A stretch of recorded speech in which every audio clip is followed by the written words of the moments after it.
Hello. Okay. Well, hello everyone. It's that time again, but this time we have a little emergency. Let me try to show you. This is a fairly recent shirt that I had made. And like everything else that I wear, of course, it goes through the laundry. We had a little catastrophe right here. This beautiful Chinese fabric ended up getting torn, and which is a real disappointment. This is all but practically brand new. I made this shirt only last fall, so it was relatively new. And on this side, I think we're beginning to see the same thing happen. That looks okay. It looks okay there. But if I patch one side, actually, I'm sorry, I get the wrong one. There it is. It's really bad. This is the rear of the shirt. It really got torn there, and it's getting torn there. So this fabric is apparently not suited for the kind of wash and wear that I do, especially with my bicycling and walking. This must have been intended for, gosh only knows what, maybe drapery or a gown that's worn only once and put in a museum. I don't know. So, what I'm going to try to do, this is going to be really tricky here. Let me go on. Let me give you a little bit close up of it. Let's see how that looks there. Okay. Let's see now. Here, you can see that. There's the tear right there. That's torn open there. So we're going to need a fairly decent sized piece of fabric to cover that. And for symmetry's sake, I have to do the same thing on the other side to keep symmetry with the garment. So let's see what we can find.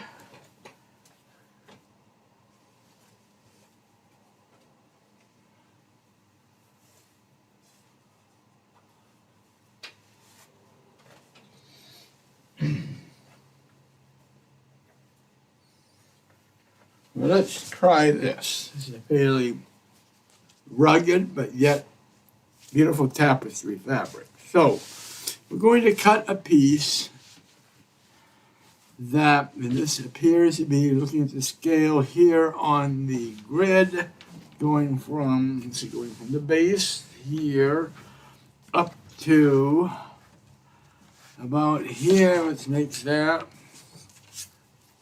let's see, is that right?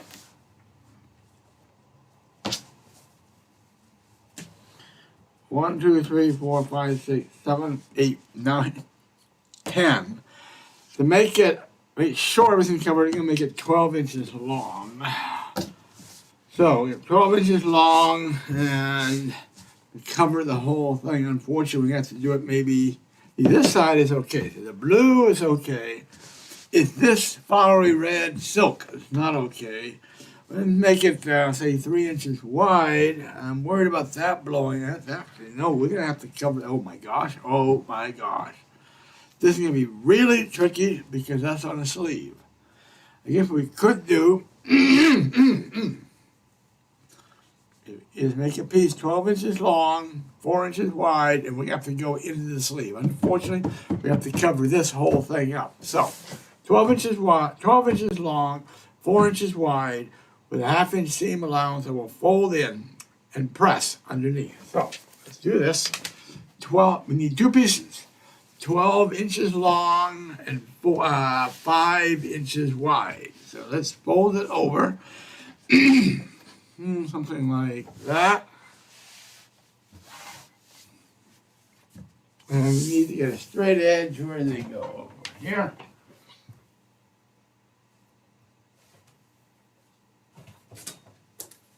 Okay, so let's see. Okay, clean cut on this side.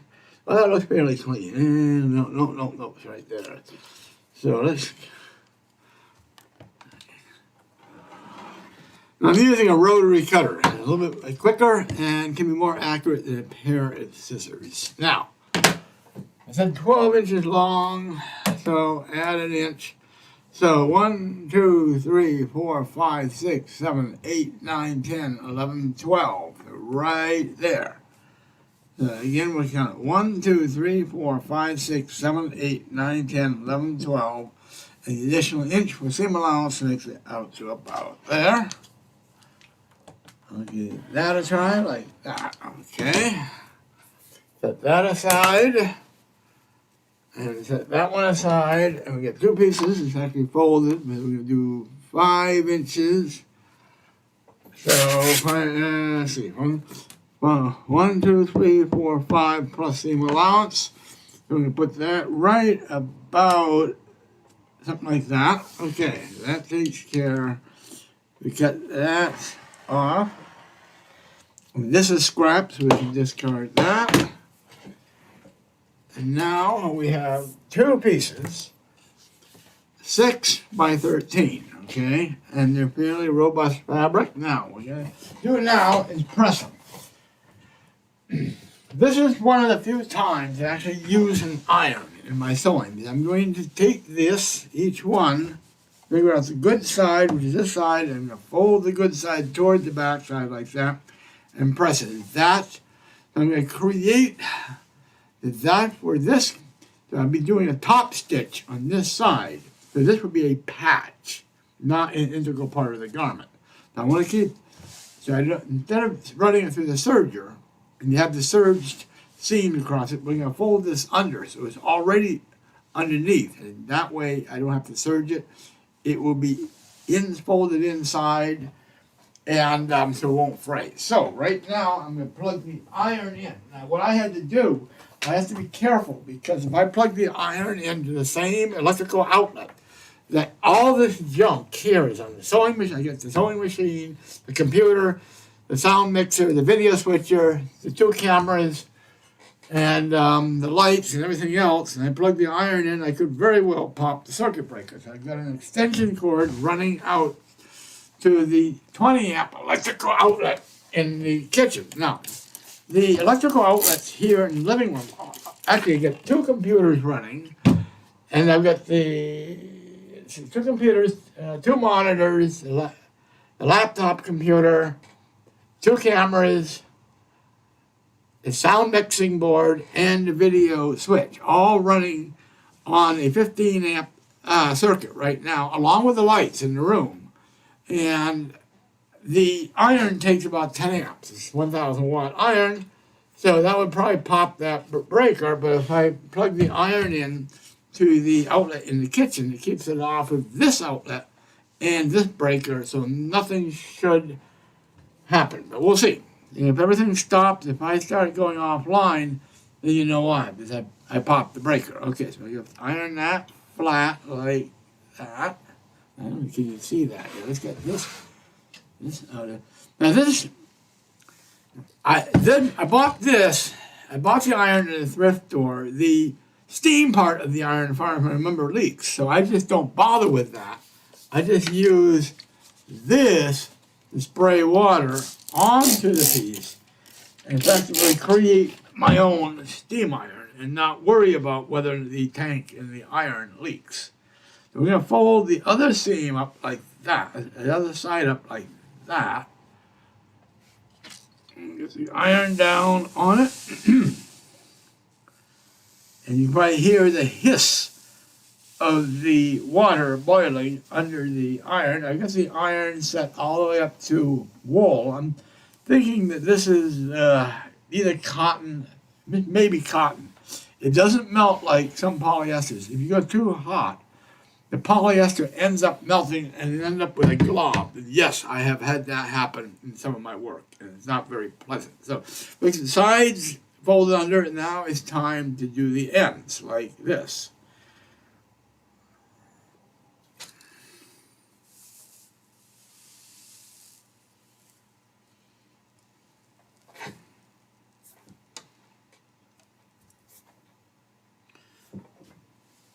Oh, whoop, that, whoa, whoa, whoa. That almost. If you feel the iron start to stick, that is not move freely, that could be a suspicion that you're starting to melt the fabric. This may have some polyester in it. So I'm going to turn the heat down a little bit on the irons. And a lot of this is guesswork because when I buy the fabrics at the rag finery here in Bellingham, oftentimes the material, the bill of materials for the fabric is not available. So I don't know what the heck is in the fabric. So I have because of that, I have melted my share of pieces of fabric, and that's why, by the way, normally when I'm making my own clothing, I do not use the iron. I do my pressing by hand when I'm doing lap seams on the garments.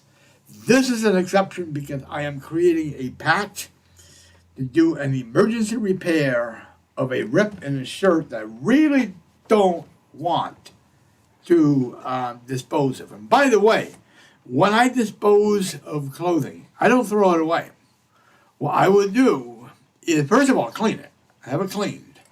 Then drape it gently over the bus stop bench about 200 yards from where I am sitting right now, and I'll put free on it. I don't even have to do that. I'll just put it out there, and somebody will probably take it. Most likely, I did a little experiments. I put a clear plastic raincoat I made that I ended up outgrowing. I put it out there at I put it out there in the afternoon. Okay, and I thought it'd be gone the following morning. Well, I had to go out again that night, and that was about 2 hours after I put it out. It was already gone. It was already gone. Then now, one of my hobbies is electronics. As some of you may know, I had a dead audio oscillator or some sort of signal generator, TV sweep signal generator, something like that. And it went dead. It died on me. And I decided, okay, I didn't have time to deal with it. And I don't really need it that much because I decided I would not go into TV repair. It's just not worth it. So I put it back together as best I could, put all the screws back in, cleaned it a little bit, made it look really nice and presentable. And I took it out to the same bus stop bench. And I carefully put it down on the ground to the side of the bench. And that was about, 10 o'clock in the morning. Came back into the house, took a nap, got up at noon, and went out, and it was gone. The signal generator was gone. Then another time, I had about 3 plastic raincoats that I made. I thought somebody would want them I thought they would be bought at a charity auction, but they had too much stuff and they turned them down. So I said, okay, well, let's do a little charitable. So they were brand new. I just made them. They were brand new. And I took them out there and in a bag, matter of fact, interesting irony, I put them out in a clear plastic garment bag, okay, and I hung them on the back of that bench, okay, and that was at 9 o'clock at night, and then I went home, went to bed at 7 o'clock that morning. When I got up, usually when I get up, I go outside and see how the weather is and walk around the grass in my bare feet to wake myself up, and at 7 o'clock that following morning, all of them were gone. The whole thing was gone. So somebody out there, now it's interesting, yes, they were gone, so I was keeping an eye out if I could see anyone wearing them. They're quite unique, and they're noteworthy, and they're quite obvious. But I did not see them being worn here in this town. That was 2 years ago, and for the past 2 years, I never saw them being worn. So I don't know where they ended up. So let's see. This is the second of the 2 patches, which now I am pressing from the top side. I've already folded it under. Let's get this closer to the camera and the light. You can see it. So if there's anything that's got any life left in it for anyone, I will put it out that same location or somewhere in town. Now, I had about 4 clear plastic shower curtains I was going to use to make some raincoats, but I decided the plastic was too thin and light.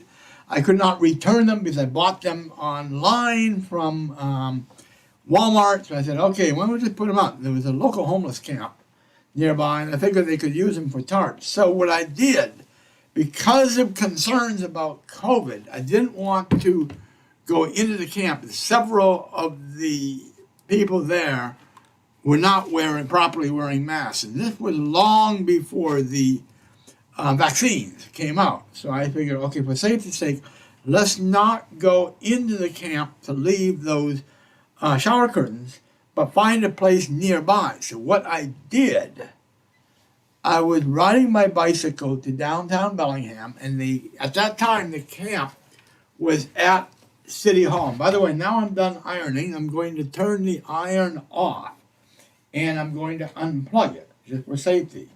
You don't rely on the thermostat of an iron; it never turns completely off. But now these have now been pressed. So as I was saying, the homeless camp was at City Hall. On my way, I believe I was on my way to the co-op, or the Spark Museum, and I brought them with me. So I draped them. I draped the 4 clear plastic shower curtains on to the railing of the. Let's see. I draped them over the railing of the Pittock. Well, they used to call it the Pittock Bridge, but they renamed it because Pittock was a slave owner. The Prospect Street Bridge, which is right across the street from, the courthouse, I believe. So I put it right there on the railing of the bridge. That's the bridge that goes over the downtown waterfall. Beautiful waterfall right in the middle of downtown Bellingham. If you ever come here, visit it. One of the few places in the country where we have a real, wonderful, roaring waterfall right smack downtown. So I draped them over that railing, the stone railing. That was at 10 a.m. on a Saturday morning, I believe. No, Saturday, Sunday morning at 10 a.m. There were 4 of them, 4 clear plastic shower curtains. I rode my bicycle back the opposite direction. 1 hour later, they were all gone. So, what I didn't need, obviously, was needed by others. So, he's a really wonderfully direct charity. So now, we're going to head over to the sewing machine now. And let's see, I've got to press the right button for the right camera. That is my webcam. There we are. There is the sewing machine. Let's make sure the microphone. Hello. Move the microphone over a little bit. Okay, now here we are at the sewing machine. Now this is going to be tricky because I do everything by eyeball. I don't believe in pinning and measuring and all that stuff, especially in a case like this, because I don't know if this is going to work. And if it doesn't work, I'll do the best I could. If it doesn't pass my requirements for fashion taste, then this will end up in the donation, probably at the bus stop bench. So let's see. Here, if you can see it, this is the portion that's ripped right here. I see it. Go this way. I'm going to move the thing like that. Okay. Here's where the rip is right there. Here's the top of it right there. So I'm going to sew the top right against this, which is part of, I think that's part of the yoke. So I'm going to sew the top there, so the corner there, and then, so I'm going to grab one of them, and it's going to go something like this. So that's going to cover the part that's ripped. Okay, so we're going to start. I'm going to, and by the way, the machine is an industrial machine with automatic starting and stopping. What I just did was press the main pedal backwards. That lifts the foot, okay? So that allows me to line things up best I could. So what we've done here, I know you can't see, but camera and the light and stuff are terrible. Let's try that. Can you see that? Oh man, you can't see that at all. Let's bring this thing closer so you can see it.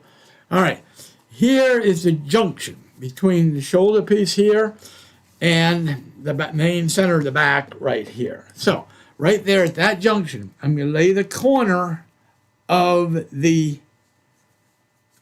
See, actually, do I want to do it that way? Hold on, I might have blown it. But let's see. No, actually, it's the corner right here. Do I want to do that one? Oh boy, we may have. Okay, we're going to do this. I'm going to press it right against the corner where the green and the blue and the plaid meet. I'll put it right there. This is the corner of the patch right here. Put the foot right over that. And what we're going to do a top stitch right at the edge. Remember, this is folded over. Top stitch that down. We don't have to worry about securing anything because we did a fold over. And I really don't have to worry about double seaming because this doesn't really have any stress bearing at all. So, okay, I'm going to start that. Now, this is where it's going to get a little tricky. I'm going to try to put equal tension on the patch as well as the underlying garment along the blue, something like that. I'm going to top stitch that down like so until we get down to the bottom of the patch, okay? Something like, let's see, something like that. Okay, that takes care of one of them. Now, I'm going to do the mirror image on the other side of the shirt, which is going to be right here. This will, of course, facilitate the symmetry that I love in my garments. So we get the blue, it's going to be right in the middle of the blue, so it's going to be something like this. It's going to be within a 1/4 inch of matching the other side, knowing darn well that somebody standing 10 feet from me on the street would not see something that's a 1/4 inch misaligned from side to side. So I'm not going to be, I don't have to be as fastidious as I was when I first learned how to sew, and I didn't realize that didn't matter. So let's see, that is going to be something like that. I know you can't see that very well. And let's see. Again, we do a top stitch on the patch, lining the edge of the patch against the edge of the blue on the garment like that. And we're going to just stitch right on down the line, something like that. Okay. Okay, then let's do this, like that, and like that. And now we have the same side on both of them. Now, here's where it gets tricky. This is going to have to go all the way out to here. So we're going to turn this around without knocking the camera off the table. This is why I need another camera. I need a camera with a high telephoto, so I can put it on a tripod away from the table, so it doesn't get pushed around by me moving my work around. Because right now the camera is literally in the way of my work. Once I save up, I'm gonna have to do something about that. So now we're stitching along the top of the patch, something like that. We did this side. Now you notice I do only one piece for each one at a time. But that will help get the symmetry, and if there's any problems, I can catch them right away. So we just did the top piece on the other side. We're going to do the same thing on this side. Now this is where the rip is right there, so I'm going to be really careful to keep that stitch on the green here. That's not ripping. If I don't, then the whole thing is all for nothing. So, let's see, something like that. 1, 2. All right, get along there. Now, one thing I didn't mention about this machine that's really nice. Okay, when you get to the end of the stitch, like that. Now, on a normal machine, you manually bring the needle back up, then you have to pull it out and then cut the fabric fast thread manually. But with this machine, all I have to do is press the foot pedal backwards. What that would do would cause the stitching to quickly go back and forth to anchor the stitch. Then a thread cutter will cut the thread. That's going to happen real fast. Let me see if I really can't. Hey, let's see. Can I bring this? No, I can't. Let's not bother with that. It's going to go. Watch carefully. Went back and forth very quickly, and then that's it. So now that part is done. All right, we got the top and one side is done on each one. Now here's where it gets tricky. The tear is right here, so we're going to have to. This is going to be a little bit. Oh boy, this is going to be really tricky because we're in a sleeve which is curved. I'm going to have to kind of fudge things up a bit. We're going to have to stitch down the curved part of the sleeve in a straight manner just to cover everything that is torn. So it's going to be something like that. I know it's crazy, but it still will add some life back to the garment. So it's going to be something like that because the entire orange fabric is no good. So we're going to do that. It's going to be some puckers here, but we're going to have to live with that. We're just going to do a top stitch down that, knowing it's on the blue fabric, which is not torn, and keeping the pink fabric, which is torn, completely under the patch here. So it's going to look something, something like that. Okay, so we got side number 3 on that one. Now we have to repeat the process on the other side. Back over to here.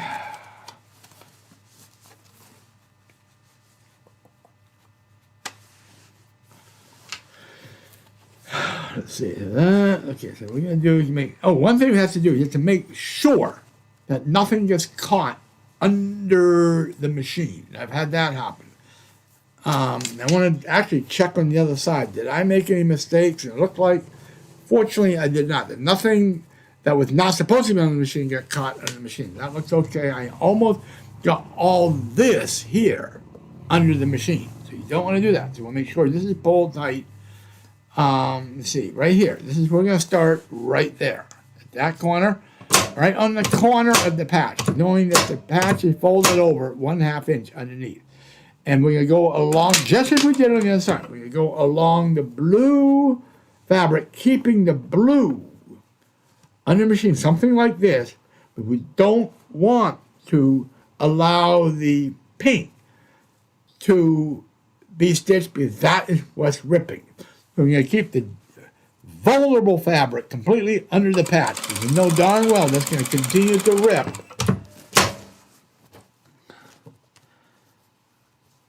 So we go down. It's going to be ugly. It's a little bit ugly, but it's still going to be wearable before I'm, when I'm through. So I'm going to try something like this. Try to keep all of the pink under the patch. Something like that. Okay. Now, that's side number 3 on both sides. Now, side number 4 is going to be a little tricky. This is the bottom. Okay, this is going to... You notice that the fabric... Oh, darn it. The camera's moved a bit. So, this is going to be hard to see. But the fabric under the patch is longer than the patch itself. We're going to have to do some pleating under the fabric, something like this. I know it's going to look like interesting, but we're going to have to live with it and get some life back into this garment. Okay.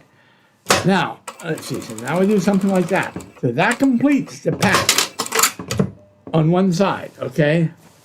And the orange and the pink fabric is completely covered.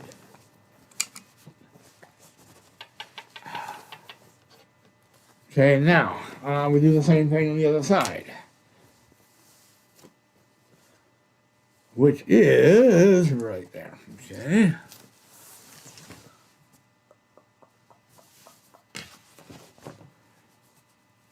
We're going to pleat it just like we did before, something like that. So this is the bottom. Again, the fabric underneath is wider than the patch, so it can be pleated. Something like this. Then this whole thing will be top stitched over something like that. Okay, now we're done with those two patches. Now let's see if this is even going to be wearable. So let's do this. We're going to hit the main camera, which is, let's see, we need to hit that switch there. Nope, wrong button. Let's see, try that one there. We go to webcam, and we go to this one here. All right, here I am. All right, now, here it is. Here's the back with the two patches, okay? Now, okay, and let's see how this looks and how this feels. It's tighter. And I may not, oh shoot, okay. It turned out.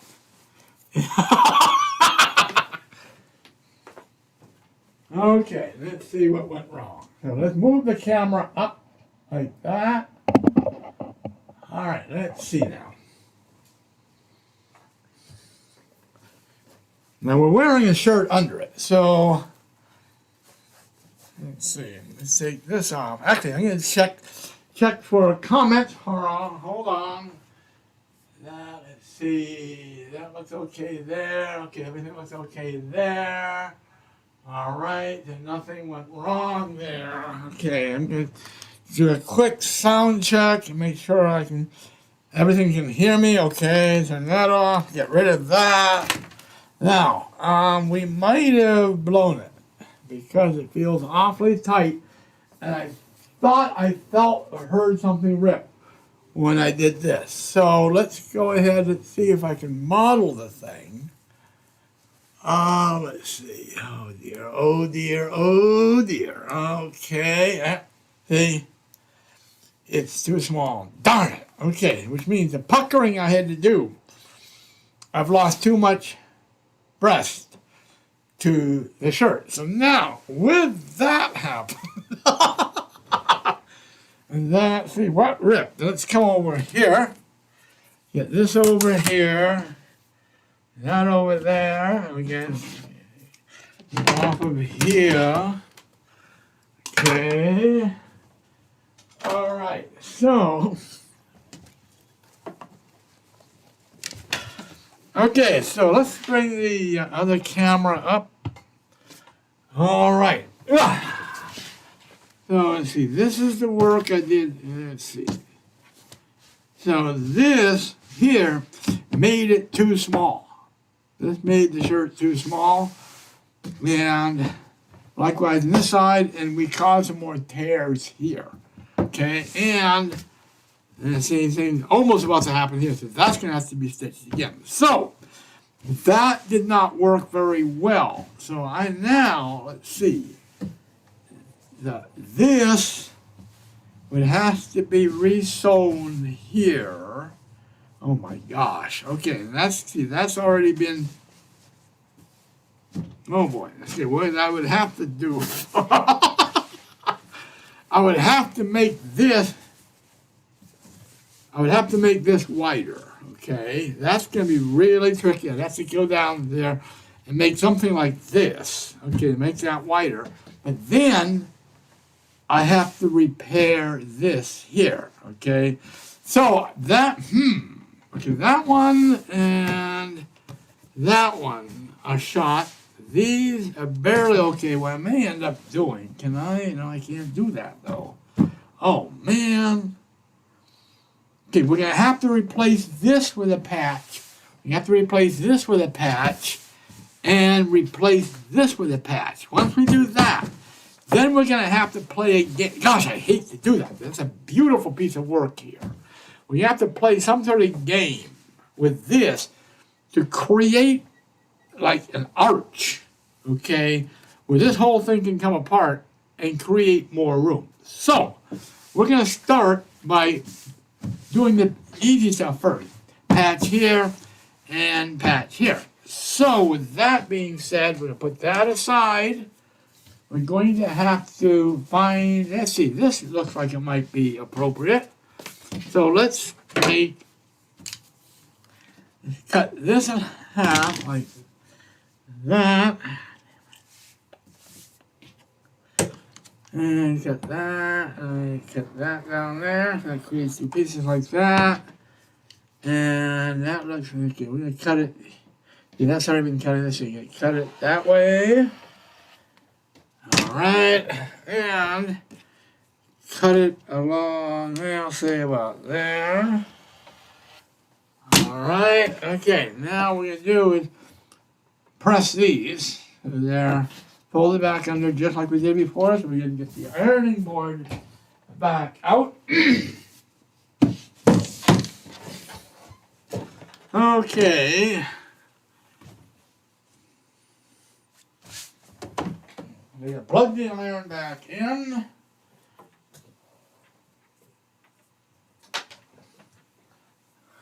And by the way, if you're using this, the wheel cutter, and you are using an iron, or obviously a portable sewing machine, you don't really want to have electrical wires on here. Now, I have to be careful because right here, you can't see them.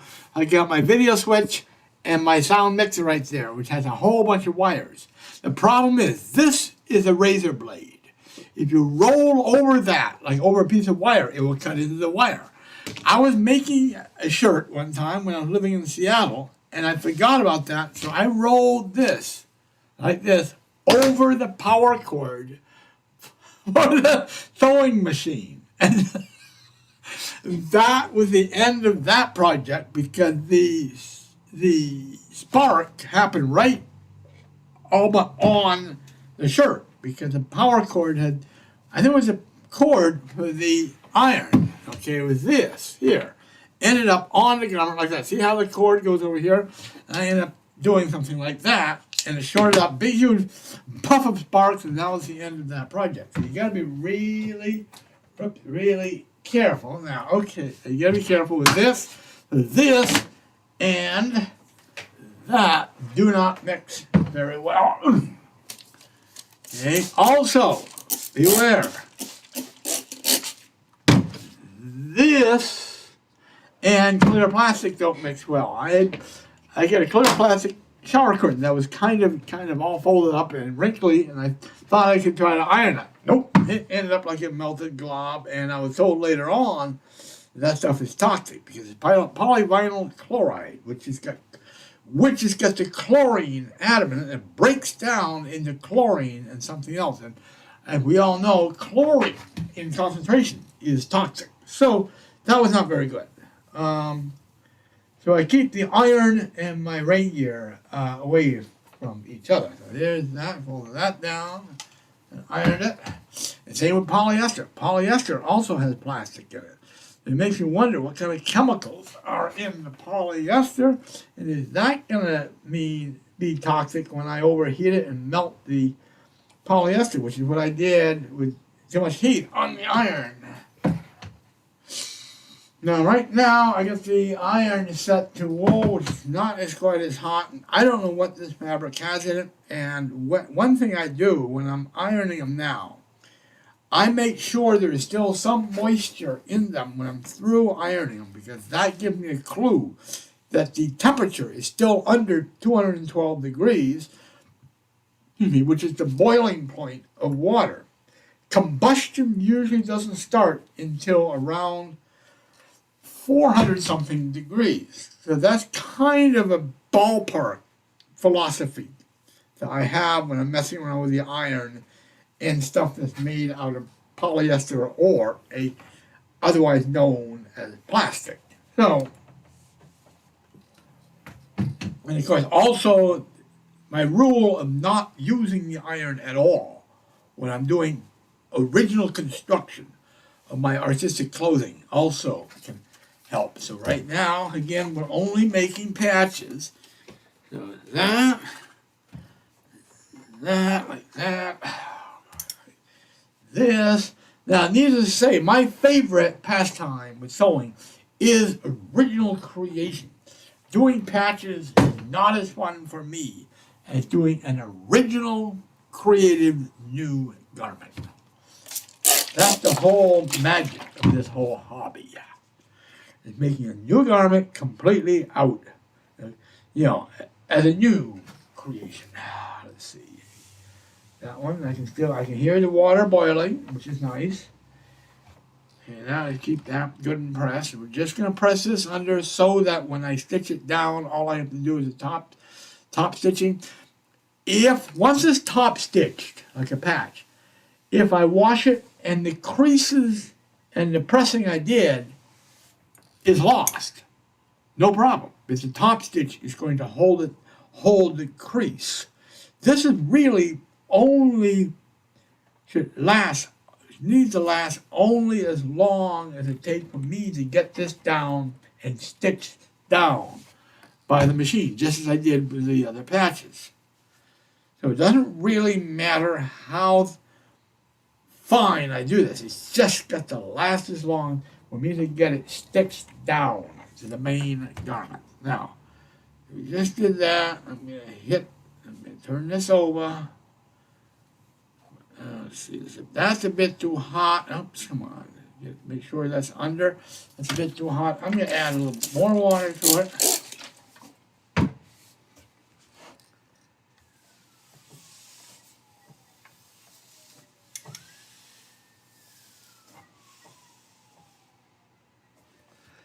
All right, so you'll see the steam coming up, which means this whole thing is still less than 212 degrees.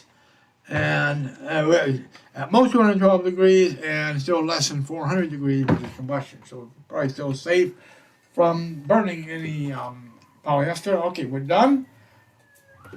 You can unplug the iron. Okay, so that's that. Set these aside. Let's see, then set the ironing board aside. Now we're going to go back to the sewing machine.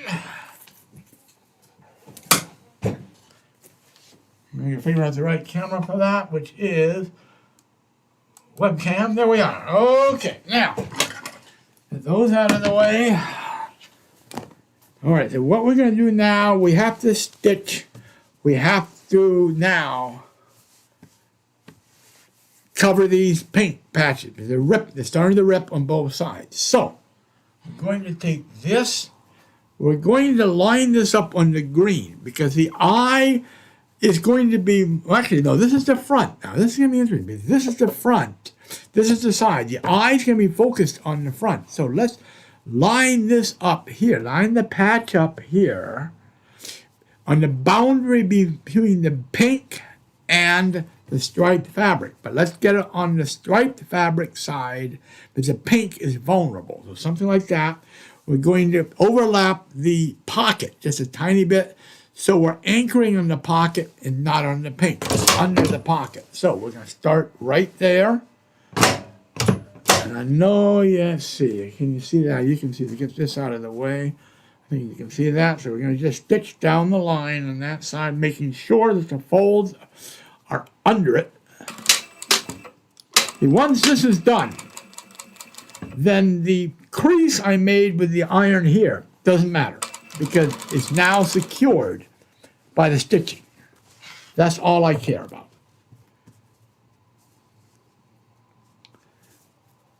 Get that. Okay, so that one is now stitched. On that side, we repeat the other.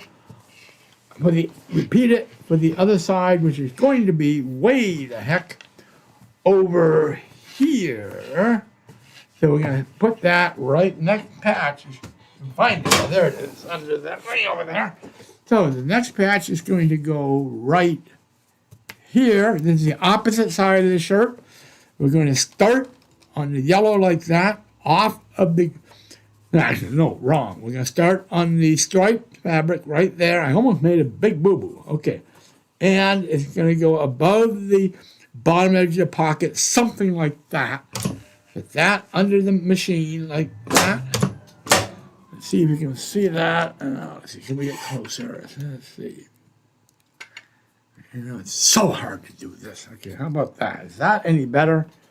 It's a tiny bit better. How about if I do that? No, I can't. I don't have the... And there, how's that? Can you see that? I think you can see the foot right there. Okay. We're going to start on the way down like that, staying on the gray stripe. Do not venturing on the pink fabric, which is susceptible to tearing. So something like that. Okay, that's that side. Now let's do the top on this side. So again, we're going to do this. We're going to stretch both of them.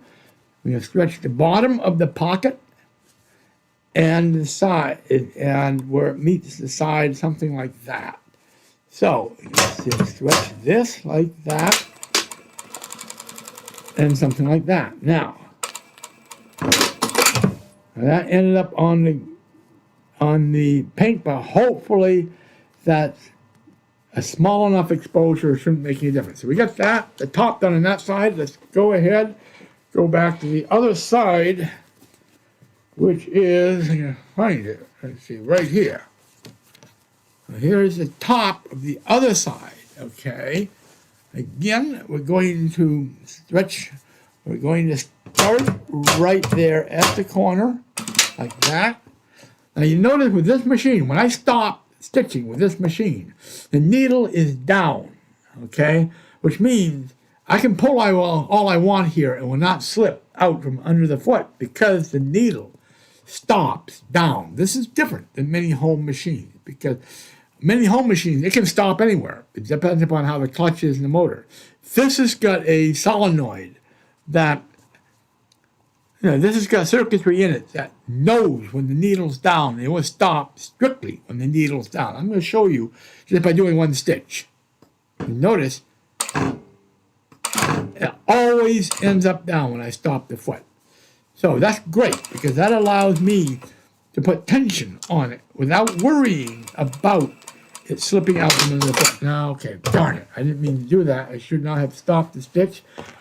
Okay, but the next thing I do is the down stitch. Whoop, whoop, whoop. I knew that was going to happen. That's the price you pay for having the camera right here. Okay, I'm going to now go out down the other side like that. Okay, I'm going to start it.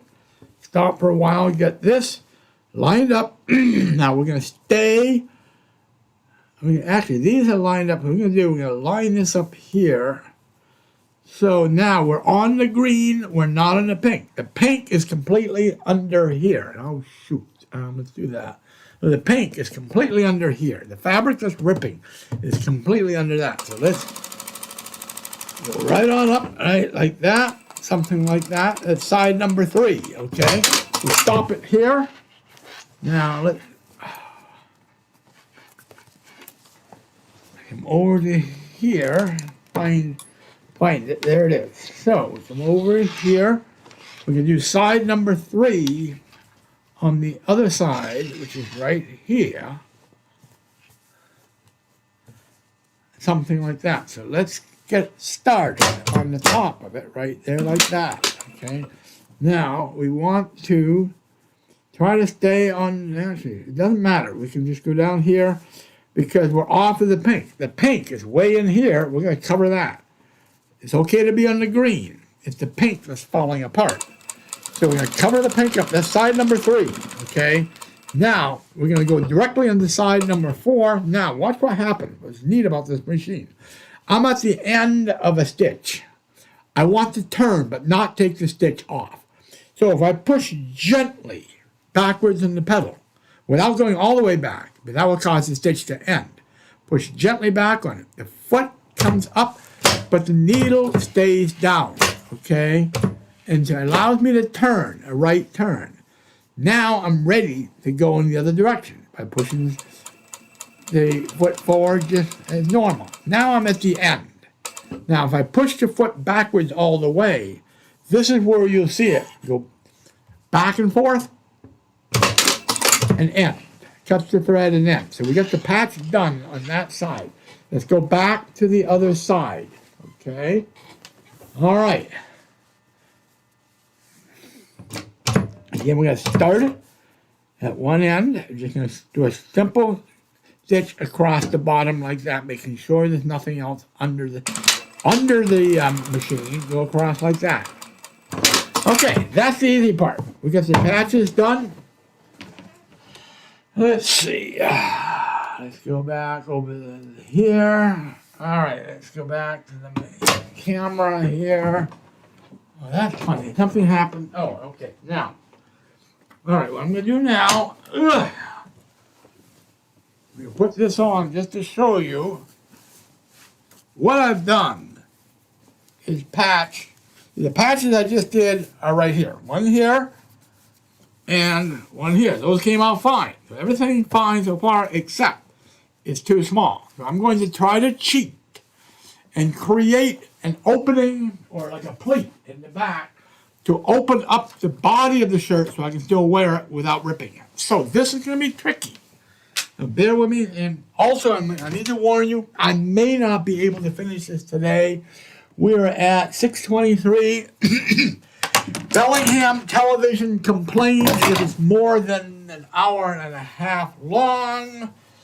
And we're at close to an hour long right now. So we only got a half hour to do this before Bellingham TV complains. So the first thing I'm going to do, I'm going to take this. Now this is, whoops, I'm going to get it into the light and the camera so you can see it. I'm going to go to the, let's see, the button's right there. Okay, now, I don't really want to spoil this. It's a beautiful piece of work. Now here's where it gets a bit tricky. I want to preserve this as much as possible, although that's ripping right there, darn it. I'm going to have to, see what we're going to do, we're going to make a loop here, like that. And then we're going to have a patch, which is a much wider loop. So we're going to create additional width here, maybe about 6 inches to allow me to get into the darn thing. So what I'm going to have to do, I'm going to make a cut. Now this is going to be one of those things you got to cross your fingers twice before you cut. Measure twice before you cut. Can you see that? Yes. I'm going to make a cut, and I'm going to do it with the scissors because I don't want to bump right here. If I'm not careful, I'll bump the rotocutter into the foot of the tripod that holds the camera from which you're watching this video right now. So we're going to start right here with a pair of scissors, and we're going to cut up. Right in the middle of this. Boy, I'm just so sorry I have to spoil this darn thing, but and then we have to do, because we're going to do a curved cut. We're going to cut a curve. Actually, you know what? I can do this. I can pull this. Since I've already cut this, I can now, knowing that this is now far enough away from the foot of the tripod, I can now use the roller cutter to cut a curve, something like this. Now this is all new. This is a whole new adventure for me, so I don't know what's going to happen to this.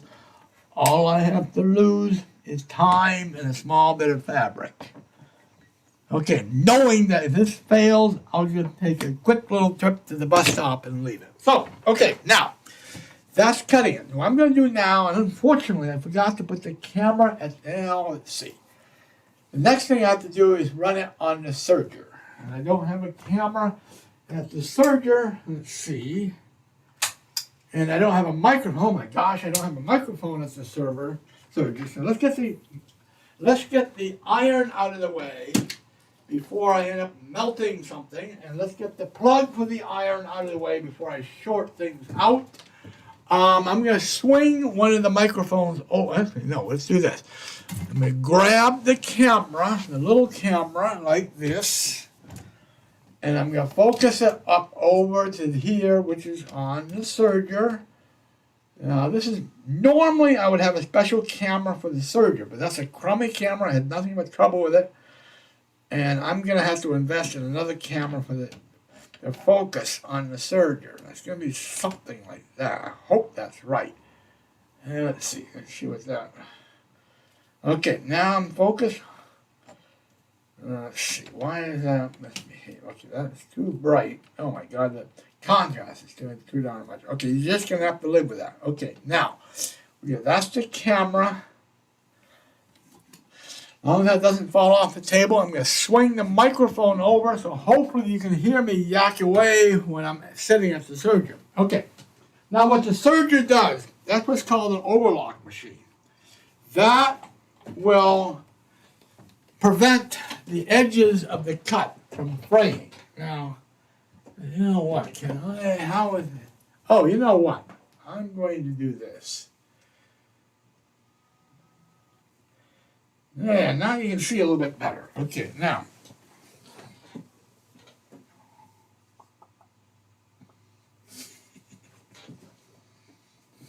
Okay, what we're going to do, we're going to serge right around that cut, that loop that we just made.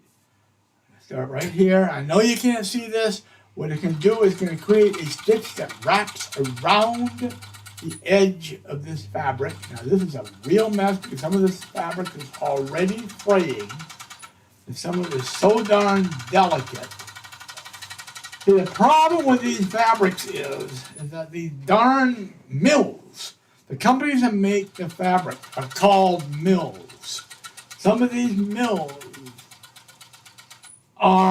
they don't appreciate the fact that some people use their fabrics for clothing and it needs to be durable to be used for clothing. Now what really bothers me is that some fabric which is billed as upholstery fabric, which is made to be sat upon by many people on a chair, a piece of furniture, actually will not withstand being clothing.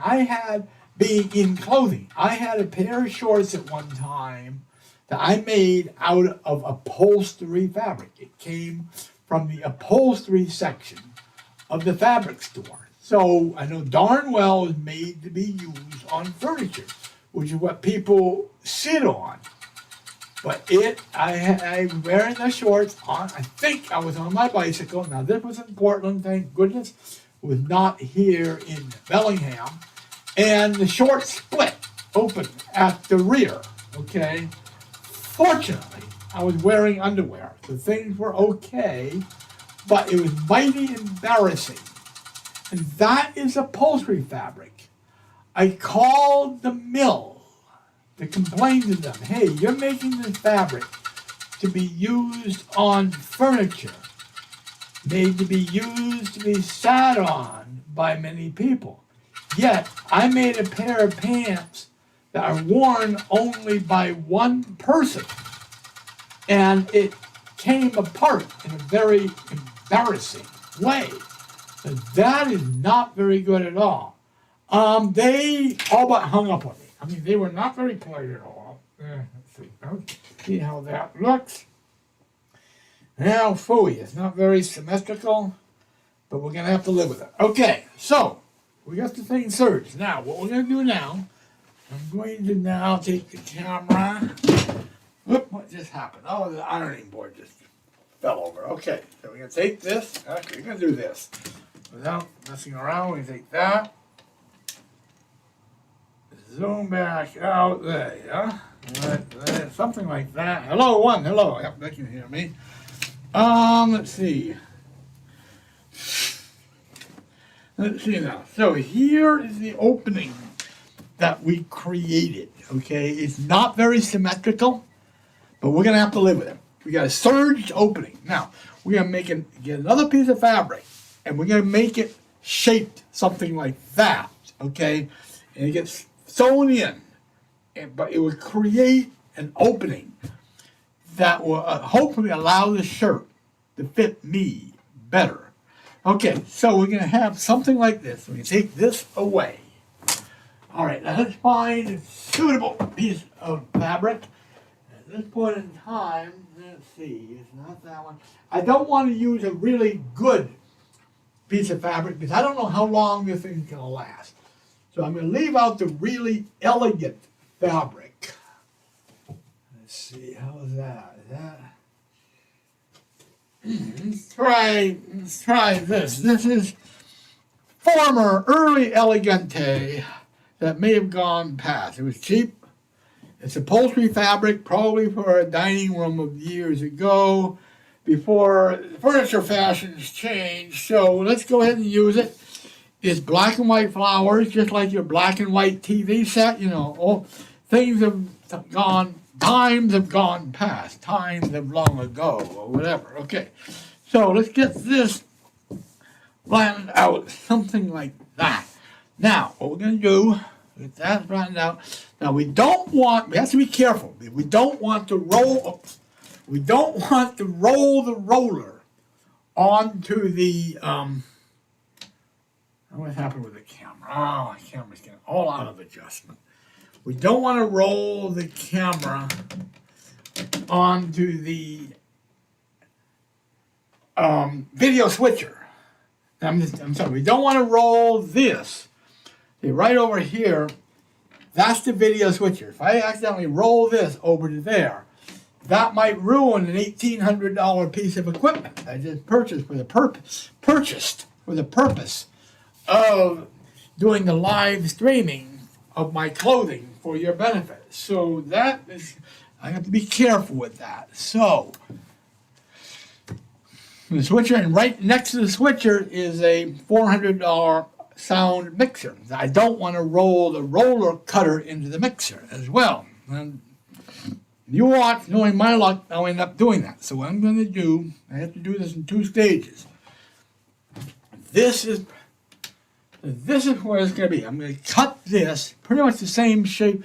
I'm going to cut this like this, and then you notice that this will create additional width to the back of the shirt, which hopefully will allow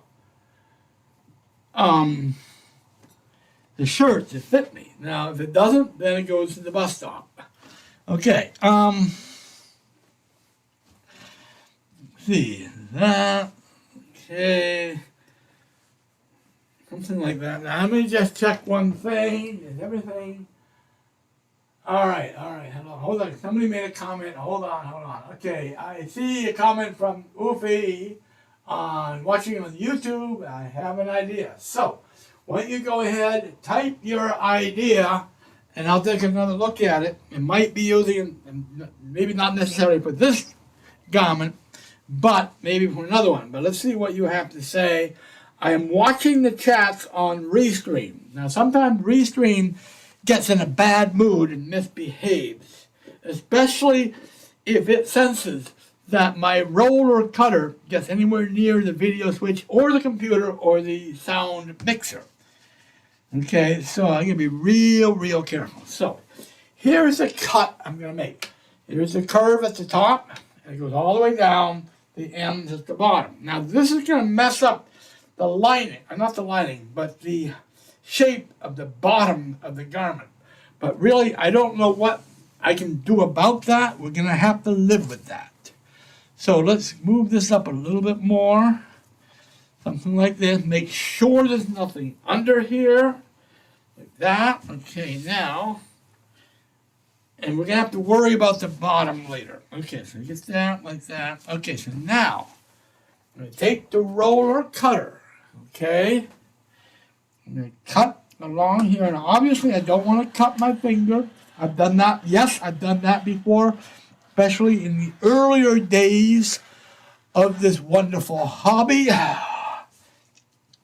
You have to take it slowly, and you keep your fingers far away from the cutting, even if it means making a bad mistake. I'd rather make a mistake than cut myself. Okay, now we cut this part of the loop. We have to move the whole thing up like that, because now, at least now, I avoided cutting into either the video switch or the soundboard or the computer, okay? So if I cut into all 3 of them, the computer was $1,000, the computer was $1,700, the video switch was $1,600. And the soundboard, I believe that board was about $400. That's 17.6. That's 30. 17, 33, 34. That's $3,700. I would have lost if I willingly rolled the roller into the video switch, the sound mixer, and the computer. So that would not be very nice. All for one shirt that could still end up at the bus stop? No, no way. Okay. All right, that's that. That part's done there. All right, let's do this. Okay, get up like that. Okay, now that's that. Now here, okay, that's that. So we can get rid of, we can set the shirt aside. Now, I'm going to move this up like this. Now, we got to figure out what to do about the bottom. I'm going to make a harebrained decision. Got a little extra there, but I know there'll be mismatches when I do this thing. Like that. And I'm going to cut this into a curve like that. That should drape into a straight line, just like the curve of a full-blown curved skirt. So this is the piece I'm going to use, okay? This is the leftover of that piece of fabric, which has still got plenty left over. I'm going to cut out the scrap, which is this, and throw that away. There. Now, we're going to take this. This is the main, this is what's left of the fabric. And it's got plenty to be used for something else, maybe more patches, okay? This is, what, $2 at the at Rag Finery. So it's a darn good find. It's pretty nice fabric. Even though it's a bit dated, it still would be very nice furniture.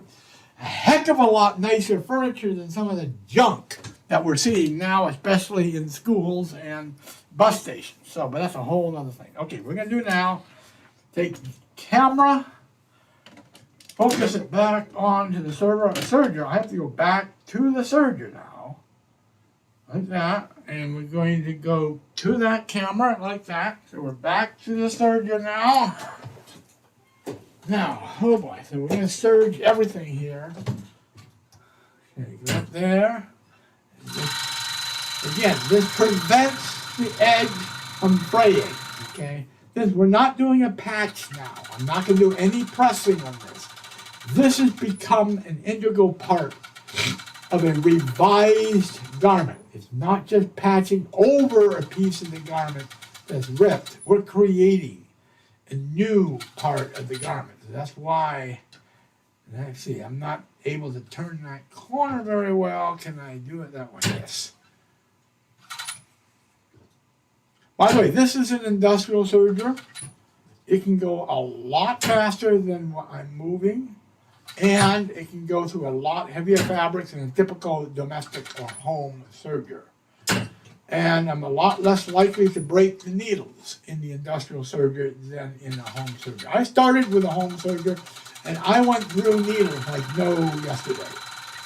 This machine now is 5 years old, and as far as I know, I have not broken any of the needles on this machine. And this is surged through everything, including towels from Goodwill when I made my shorts and my jacket out of Goodwill towels, which I do wear out and about here in this town.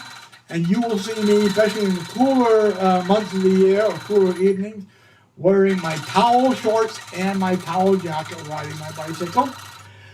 If you see that, you're more than welcome to stop me and say hi. So, let's see, we got this surged.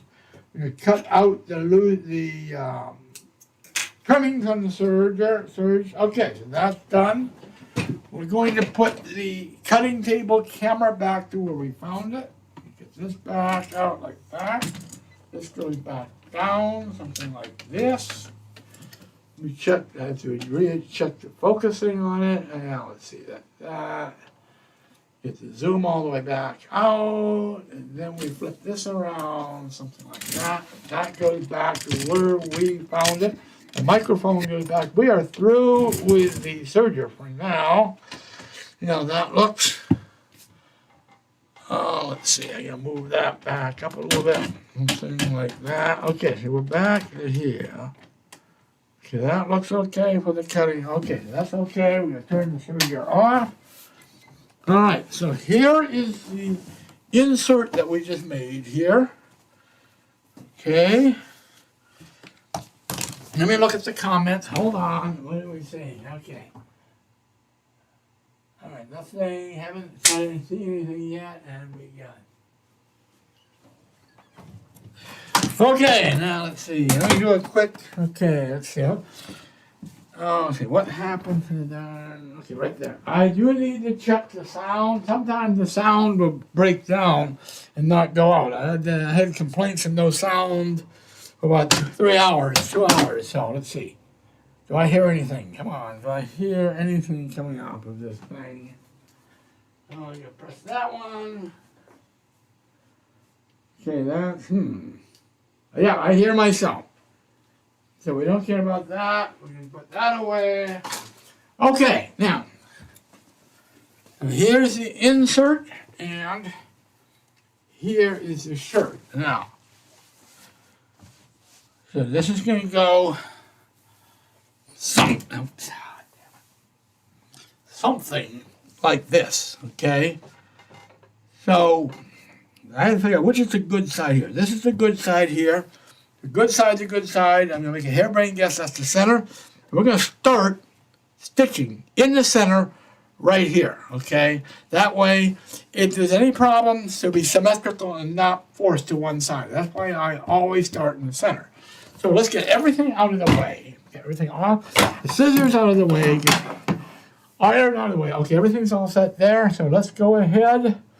We got to hit the camera on the sewing machine like that. Now, I warn you, most likely, that camera is going to be pushed all around because there's going to be a lot of fabric flowing around. Let's push the camera back. I know you won't be able to see much, but hopefully, okay. Here's the shirt, okay? You can see it. Here's the center of the back of the shirt right here. We're going to start the stitching right here. Okay, right there. Now, that's the good side. You can see the good top stitching on either side of that. Now, here is the centerpiece that we just created. Now, actually, the good side of this darn thing, actually, the good side is here. This is the good side. So this gets flipped over. The center of this, we can match with the center of the shirt. Now, this may not be perfect. If it isn't, but so what? At least it's going to be wearable, and it'll just be uneven at the bottom. We can take care of that later. So, start here, and because of the tight curve, we're not going to use the full 1/2 inch seam allowance. We go down to about 3/8 of an inch seam allowance for the center back, and we use a shorter stitch. Now, I know you probably can't see that. See, I just started stitching. Now, we have to take this real slow because some really tight curves. Do a few stitches. Lift the foot. Remember doing that. You can do that automatically just so we can get the two layers lined up on either side of that, like that. And remember, the needle stays down when the foot is automatically lifted. Okay. So you go right down, and now we're getting a little bit off of that tight curve at the top. Now it's a little bit easier to go down. We can get longer strokes, and okay, now we get to another curve here, like that. No, you can't see that. Actually, let me try this. This may not work, but okay. This convinced me I'm going to have to get a different camera, one with a really long, tight telephoto lens, and get the darn thing away from the machine and the machine table.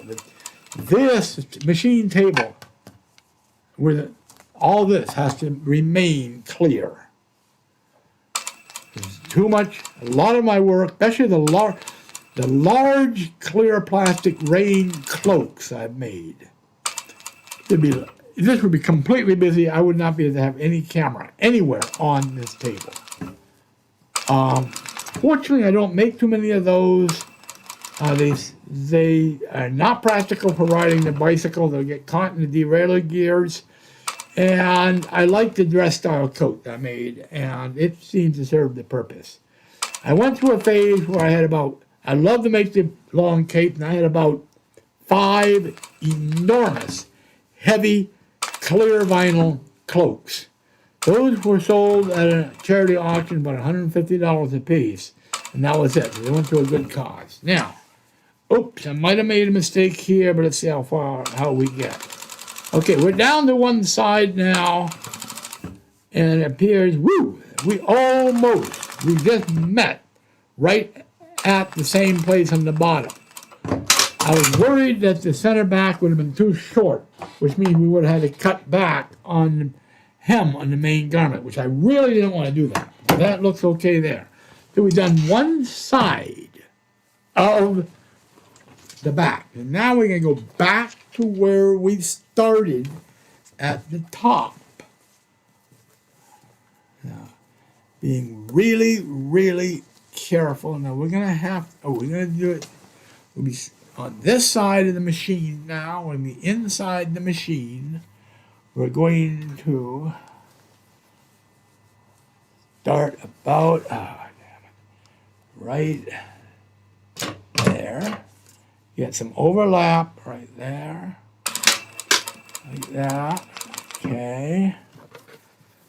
All right. Now we're going down the other side now. You notice, now if you look carefully, this is starting to rip right here. So I'm going to do a little detour in, which would cause a bit of a mismatch on the other side, but hopefully it would trap the area that's starting to rip. It would be inside the seam allowance and not in the garment itself. Let's make sure that the collar is not under. I'm going to lift the needle if I can. It looks like, okay, let's do that. Okay, this is an awfully tight curve. You have to be careful. If you press the foot backwards too far, you're going to end the stitch. There's only a small amount that you can press the foot backwards. You lift the needle. So we're going to, unfortunately, we have a bit of a pucker right there, but I need to go outside of that darn torn area. Keep that inside that seam, something like that. Okay. Now, I think we're beyond it. Now we're going to pull this around like that to get the two edges lined up again. Now we're beyond the curve, and the journey should be a little bit easier now. We're going down that side of the opening in the back. Okay.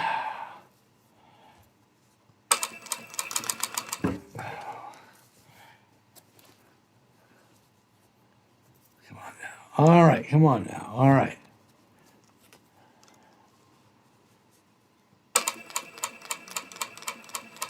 Okay.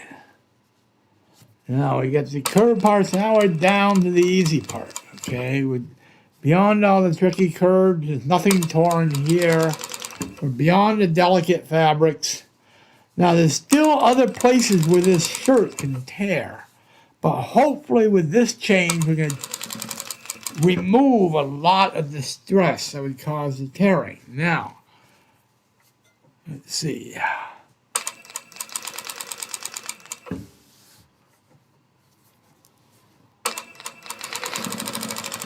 Now, it looks like we got a little problem here. Okay, I'm going to get the camera over to here. Now, here's the insert. Here's the shirt. It looks like we're running a little short on the back of the insert. So, I guess with this, that's going to be a hard thing to do. Now, can I play some sort of game? If I pleat this, that causes an unevenness in the back of the shirt. If I make this bigger, I'm going to cheat.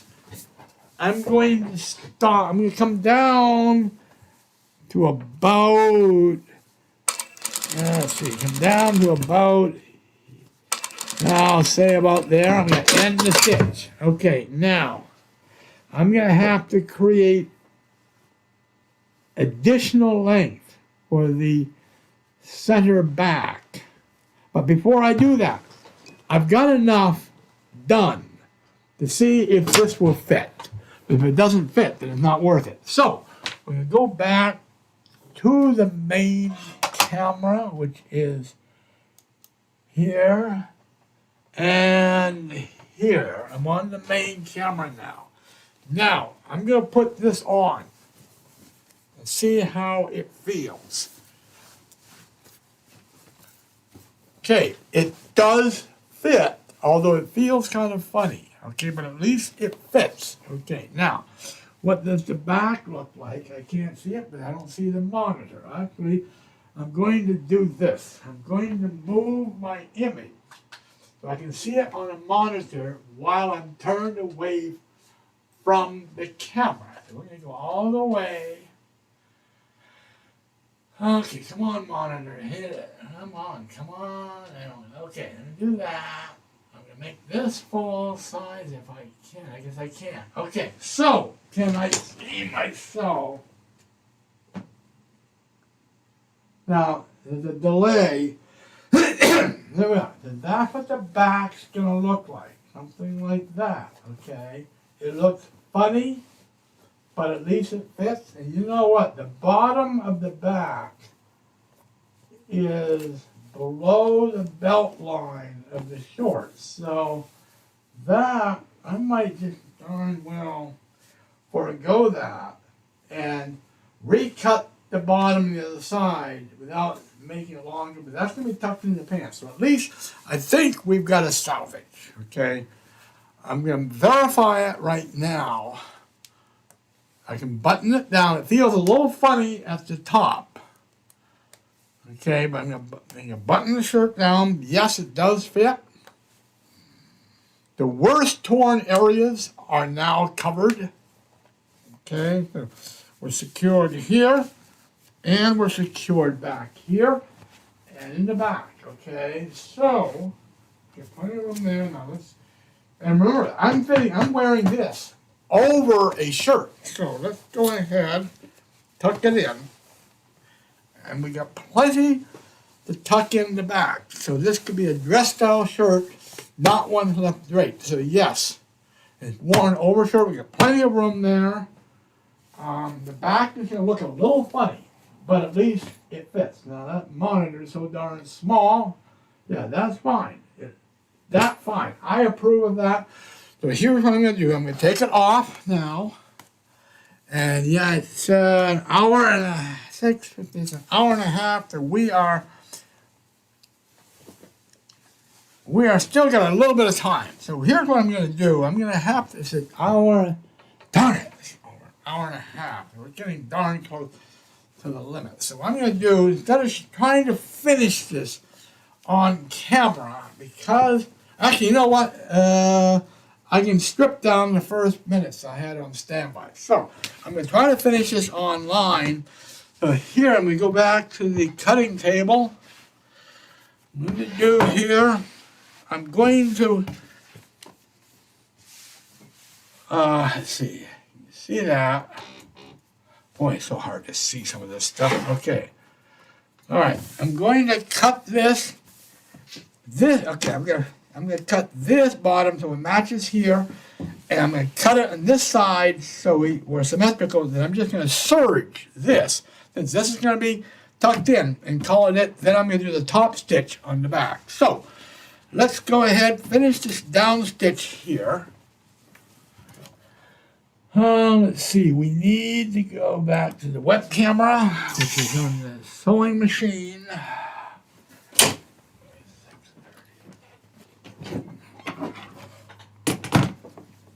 Okay, so what we got to do, actually, you know what? I'm going to do, see, that's this.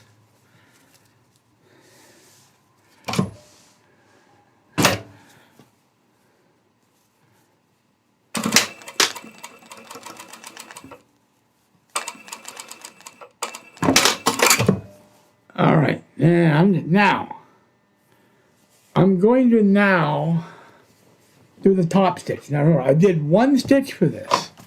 Now, we're going to do a top stitch. This is going to be a double seam for strength. So this is going to be top stitched. We have the original stitch here. We're going to top stitch this, keeping this going towards the center, because this is multiple fabrics. It's easier to fold a single layer of fabric than the multiple layers of fabric here. So we're just going to do a top stitch all the way around, and we can start this at one end because we've already got the thing locked down with the stitch. We don't have to worry about it being symmetrical off the center because we've already achieved that.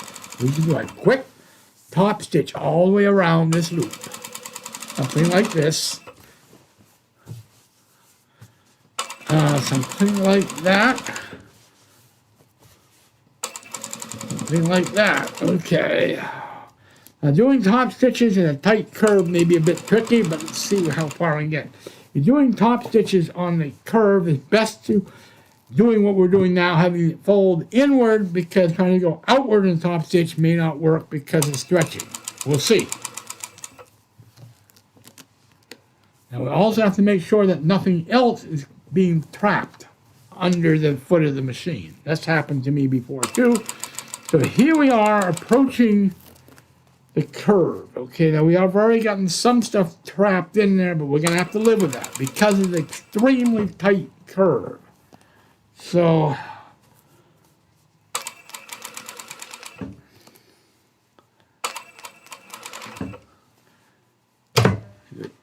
abrupt turn here, making sure that the fabric is going under to my right or away from you on the camera. Now let's do this. Since that's very tight in, let's try to bring this somehow. Darn it, the head of the machine keeps getting into the way. So that's going to be tricky. I'm going to have to get a camera that looks over my shoulder and back of me with a long lens. Then the problem is I back my chair up into that camera, knock it down on the floor, and break a $2,000 camera, which means I'll laugh, wet my pants, whip out the credit card, call B&H and buy another camera, and not even bother telling them what went wrong. But they'll probably laugh too. So we have to figure that one out. So let's see. We're back down the other side. We're still just doing a top stitch. Nothing fancy. A standard top stitch to make this a double seam. Oops. Oh, darn it. The bobbin ran out. So, okay. At this point, yes, it ran out way back there. Wow. Bobbins always seem to run out at the most inopportune time. Oh, come on. Get that cut off of there. Get that out of the way. I keep an eye on the darn time. Oh, okay. So you can see what I'm doing right now. I'm replacing the bobbin, which ran out. This is the bobbin that just got wound. This machine can wind a new bobbin while you're using the current bobbin. So we take the bobbin that's just wound up. This goes into the case. Let's see, that goes. See, that goes. See, that has to go. So it winds. Put in the case so it unwinds clockwise. Put the thread through the threading slot. Make sure it's unwinding freely. Cut off the extra thread like that, like so. This goes back under the machine where you can't see on the camera, and there's not enough light under there to stick a camera under the machine. Now, this is the empty bobbin right here. This now will go right here. Let's see, we can actually bring this around. All right, there's the... Okay, so we're going to thread the empty bobbin. We have 2 rolls of thread on the machine. One to feed the machine itself, one nothing but feed the bobbin. So we wind the thread around the bobbin like this. And we take this and put it on the shaft right here. Then we cut the excess thread that I've been using to wind it. And we engage the clutch like that. So when we start sewing, this is going to start winding the bobbin. So let's go back to where we were. And let's go back to where we were on the garment, which is, yikes, way up there. So, okay, turn this.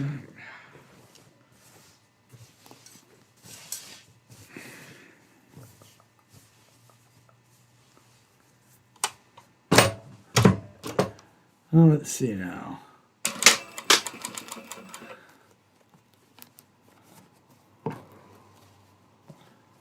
All right, let's see now. And then that, round in circles, and a spiral, and a wheel, ending or beginning, getting all around, wrapped up in circles. Now, sometimes with a tight curve like this, the fabric would want to go the wrong side, but there's nothing much we can do about that. Okay. I have to make a sharp turn here. You notice I lifted the needle, but did not end the stitch. Now we got a whole bunch going over to the wrong side. I think I've got it there. So we're just going to have to go like that. It doesn't matter really if a small amount goes in the wrong side. It's just that for the most part, if you get most of the seam allowance on the correct side and stitched down, the seam can be considered secure. And considering many purchased garments only use a single stitch, and I told you about the example of the $900 jacket set, Mario's. So,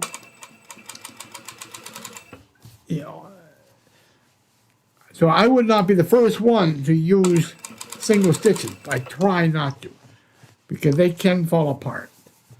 Adding that second run of thread that I'm doing now adds a lot of strength and time, durability to the work. And the only time anything of mine falls apart is that when the fabric itself falls apart, as the case here, not with any of my work falling apart. Okay, so what's going to happen, this would probably, oops, whoop, whoop, whoop. Oh, I pulled that aside. Oh, what about that? Again, that's the problem with the camera on the machine table. If this breaks, that's the fabric. I've never had anything break here on my own stitches. Now, what we've done is I'm going to go to the other camera. Let's see. Okay, I want this camera. All right, so what we've done here, you can see the bottom. Okay, I'm going to do, you know what? Okay, this has been serged here. You know what I'm going to do? I'm going to cheat. I'm just going to do one cut here, serge it, and call it, because this will be tucked in. I'm going to take this, kind of do that, like that. Okay, and actually, you know what? For symmetry's sake, let's do the same on the other side. No, that's going to be that. Do the same, you know, come on. Do the same here, like this, and then around like that. And we're going to serge those and call it done. So, that's all going to be tucked into the pants. Okay? So it doesn't have to look perfect. Even if it's hanging out, it doesn't have to look perfect, because it's still going to be better than half the store-bought junk that I was telling you about. If I wear a $900 jacket with the hem literally blasting apart, this is nothing. I mean, this is quite mild. Okay, to have a few things go wrong. Okay, let's see. What does that look like? That looks like it's done. Let's pull back on there. Pull back. There's the serger. Okay, you turn the microphone over so all you folks can hear me. I'm just going to reserge the bottom. Okay, like this. All right, so what I have to do, again, I know you can't see this, and I need to get a better, that's another investment I need to get, is a decent camera for the serging, because you got to get up close to it, but again, the issue is you can't get in the way. That's the frustrating thing. You have to get up close to this stuff. But you don't want to get in the way of either the machine or me, the operator. That's the frustration. Okay, around there. Okay, we're going. This is the centerpiece we're serging now. We're going back to the side pieces, and we're just going to go as far as the remainder that was already serged. Something like that. And now we're serged. It's going to look ugly if you're wearing it, but I plan to wear this inside my pants. So, with that being said, let's do one final check of it. I think we're done. On faith, I'm going to turn the serger off. I'm going to switch to the main camera, move the microphone back. We're on the room camera now. Let's see. Oh, wait. You know what? I forgot the damn camera lights. I didn't realize it was going to so late. So let's put this on. All right. Remember, I'm wearing this over a shirt. Okay, so let's do this. I can probably zoom this camera in a little bit. Okay. Now, how is that? That looks okay. Okay, I'm going to go ahead and button this up. Like this. It's going to feel a little tight here, but remember, there's another shirt under there. Okay, and I'm too modest to go bare-chested on my public cameras. Okay, so there's the shirt, buttoned up, fits fine, even with another shirt on under it. Turn around, go to the back. It's a little bit funky, but that's fine. It fits all the torn stuff is covered, and tuck it in to the pants, and we got plenty of tail to tuck in. And even if we don't, I can always add to the tail. That doesn't take long at all. But here we are. We're tucked in. Okay. The fitting seems to be okay. Okay, that seems to be okay there. And let's see, I'm going to look at myself on the other monitor. That looks okay. I'm going to consider this done. We're already hard up against the time limit imposed by Bellingham Television. And I think we're going to call it. Now, again, this was the emergency repair for a shirt. I was able to salvage it. It will not go to the bus stop bench, at least now. There are still some pieces that may be vulnerable to tearing. Right here, maybe, and right here, maybe. But with the changes in the fitting, hopefully that will be mitigated. The issue also is washing. I mean, you have to think about just tossing it in the laundry. We may end up having, with these shirts, with this delicate tapestry fabric, we may have to do a machine wash in the sink. I don't know. That's going to be an interesting thing to do. At least we've recovered. We didn't lose anything. And I hope you enjoyed the show. And I hope that I've inspired you to be able to do this kind of thing instead of just throwing it away. So, until next time, I don't know what the project will be. It could be another shirt, a new pair of pants, I don't know. But what I do know is that if you see me on the street, you're welcome to say hi. And of course, I love you all. Good night.